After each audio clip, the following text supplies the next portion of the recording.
ఆ మధ్యన మహారాష్ట్రకి సంబంధించినటువంటి ఒక డ్రైవరు నేను 400 కోట్ల రూపాయలు గుజరాత్ వ్యాపారస్తుడు ఒక ఆయన డబ్బులు పెడితే నేను ఆ కంటైనర్ వేసుకుని వచ్చాను. మధ్యలో నన్ను కట్టేసేసి డబ్బులు దోచుకుపోయారు కర్ణాటకలోకి వచ్చాక అన్నటువంటి చెప్పుకొచ్చాడు. దాంతో 2 రాష్ట్రాల్లో గొడవ. ఇది బీజేపీ డబ్బులు పంచడానికి పంపించింది అన్నటువంటిది కర్ణాటకోళ్ళు. లేదా అసలు కర్ణాటక కాంగ్రెస్ వాళ్ళ డబ్బులు అయ్యని అని చెప్పేసి వీళ్ళు ఇద్దరి మధ్యన రచ్చ నడిచింది. ఆ వీడియో చేసింది ఒక డ్రైవర్, ట్రక్ డ్రైవర్.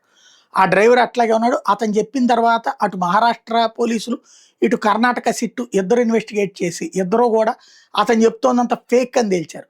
వైరల్ కావడం కోసం అతను నాటకం ఆడాడు, అంతకు మించి మరేం లేదని చెప్తున్నాడు. బట్ ఇప్పటికి కూడా అతను మాత్రం ఇది జరిగింది నిజమని చెప్తున్నాడు. ఏది నిజమన్నది జనం అయితే ఏదో జరిగే ఉండొచ్చు, కాంగ్రెస్ వాళ్ళేమో అది బీజేపీ వాళ్ళ డబ్బులని, బీజేపీ వాళ్ళని కాంగ్రెస్ డబ్బులని అనుకోవడం మాత్రం కొనసాగుతూ ఉంది.